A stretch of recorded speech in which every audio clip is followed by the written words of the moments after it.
Assalamu alaikum. It's your brother AbdelRahman Murphy here with another session of Roots Q&A. Today's question asks, Brother Murphy, recently I've developed the habit of being lazy.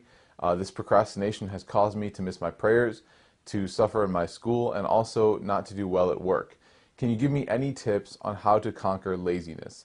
This is a really important question. I think all of us can sympathize with the questioner in that we all have busy schedules in life. Whether you're a student, whether you're working full-time, whether you are a parent, whether you are a spouse, whatever kind of facet of life that you're in, your schedule is probably filled up with things, whether it's studying, taking care of deadlines, taking care of your family, going to social events like weddings and parties and such.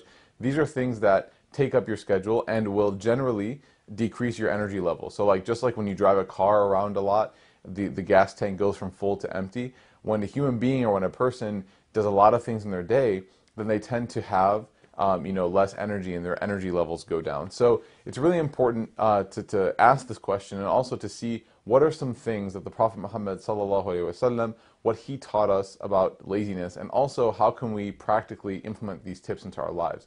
There is a dua that the Prophet sallallahu alaihi wasallam gave to conquer laziness, and that is Allahumma inni a'udhu bika min al-'ijzi wal-kasal, where he says, "O Allah, I seek refuge in you, or I ask you to protect me from, I ask you to save me from weakness and laziness." And this is a dua that he taught us. What's beautiful about him teaching us this dua, sallallahu alaihi wasallam, what's beautiful about it is that when he teaches us a dua to ask Allah to protect us from something, it shows us that this is a disease. So you're not going to ask for something or protection for something. You're not going to ask for protection from something unless it's very harmful, right? So the fact that the Prophet ﷺ is asking for protection and teaching us to ask for protection from weakness and laziness shows that these are some things that can be diseases of the heart, right? They can penetrate the heart and become a disease of the heart. So it's really important to ask this question and find answers to it. And besides the dua part, besides making this dua and asking Allah to protect us from weakness and laziness, the Prophet Muhammad ﷺ always taught his companions, and by definition, through transmission us, he taught us to always act on it as well. So don't just make the dua and then run away and think that things are going to be better. The dua is the first part, but you have to also take your action as well, right? Tie your camel and then trust in Allah, as we're taught in the hadith. So what are some things, what are some tips, practically speaking, because our body does affect our spirit, right? Your body is going to affect your relationship with Allah subhanahu wa ta'ala. What are some practical tips to increase energy levels and to conquer the disease of laziness? The first tip that I can give is that we need to look into our sleep habits and our sleep patterns. My first teacher, my sheikha, my mom, may Allah bless and preserve her and give her a long, healthy life, inshallah, as well as all of our mothers. I mean, my mom, she always used to say, if you want to have a successful day, then you need to make sure that you go to bed early the night before. If you want to have a successful day, you want to make sure that you go to bed on time the night before. A lot of times, because of Facebook, because of the internet, because of iPhones, because of iPads, because of smartphones and the internet and all these things, it's really difficult to go to bed on time because we'll get caught browsing something, or we'll get caught watching Netflix, or we'll watch play a video game, or watch a game on TV, like a sports game. Now the NBA playoffs are on, and so we get caught up staying up late. And what this does is it cuts down our sleep time, right? And then we have to wake up for either school or work, and definitely have to wake up for Fajr. And so our quality of the next day is lessened because we didn't get enough time to re-energize our bodies the nights before. And so it's really important to make sure that you try to get at least 6 to 8 hours of sleep. Anything under 6 hours of sleep, you're going to feel it the next day. You're going to feel it, and your body's going to eventually, over time, develop some wear and tear. And so going to bed at 1 a.m., 2 a.m., 3 a.m., and then waking up at 6 a.m. for Fajr, that's not really a solid plan, and oftentimes people will fail, right? And even if you do wake up at 6 a.m. for Fajr, it's not going to be the highest quality of prayer. And remember, the goal of prayer is to have a high quality prayer. I mean, you can pray in 30 seconds each time, but you want to make sure that you have some sort of meaningful quality prayer with Allah subhanahu wa ta'ala each time that we pray, the 5 times a day.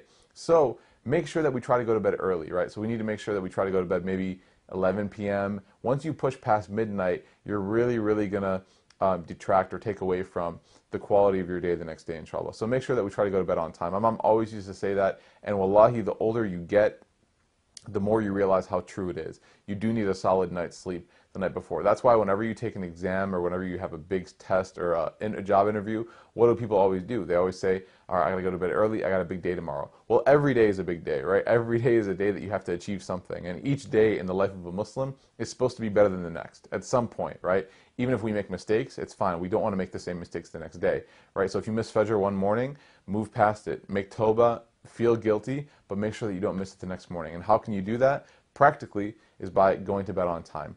Another tip that I can give you, the second tip, is that the Prophet Muhammad ﷺ always encouraged being physically fit, right? Always encouraged being in shape. You know, the Sahaba, the companions used to wrestle. The Prophet ﷺ used to race with his wife, right? I mean, racing is fun, but that's also exercise. You can't race if you're not in shape, right? So he used to go out in the desert and race with his wife, Aisha, radiallahu anha. I mean, he used to always preach being physically in shape. And this is part of having an energetic lifestyle, of having energy through your day, is being in shape. If someone is not in shape, it's kind of like if your car is not in good condition, it's not going to run as well. So if your body's in better condition, if you take care of yourself, if you exercise, then it's going to run better throughout the day. This doesn't mean that you have to have like a gym membership, right? There are parks in your community probably. Even if you don't go to the park, you can go run around the block a few times, run in your neighborhood, in your subdivision. If you live in an apartment complex, you can walk around. My wife and I live in a nice apartment complex, alhamdulillah, that has a really nice walkway. So we walk all around. And occasionally even I'll go jogging all around. I do have a gym membership as well, but I'll go jogging in the apartment complex because you don't always have time to go to the gym. But sometimes you have 15, 20 minutes, and that's a really solid jog if you go jogging for 20 minutes a day, maybe 3 or 4 times a week. That'll really get you in the habit, especially if we eat a lot of food. And this is the next point that I want to make, inshallah. But especially if you eat a good amount of food, you want to make sure that you don't just lay down or sleep after you eat. You want to make sure that you go and do something active, like walk around, maybe go to the park with your family or with your spouse or with your friends, and just get some energy, expend some energy, expend some of those calories, because then you're going to develop some, if you don't do that, you're going to develop some lethargic behavior, and that's not positive on your energy quality. So make sure that you're in shape, make sure that you're physically fit, inshallah, and that your cardiovascular levels, alhamdulillah, are high, inshallah, so that you can enjoy the quality of your day. The last part that I want to talk about is the issue that Muslims have, and this is one of the many issues that we have, but one of the issues that we need to work on is our eating habits, right? Our menus.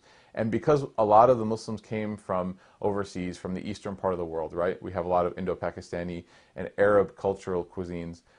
We have, a lot of fried food, a lot of food that's heavy in oil, very heavy in carbohydrates, so we eat a lot of rice, a lot of bread, and very heavy in meat intake. I mean, I know some families, mashallah, that they're able to eat meat sometimes 2 or 3 times a day. That's a lot of meat, and meat can actually have a negative effect on your body in terms of the amount of meat that you take in.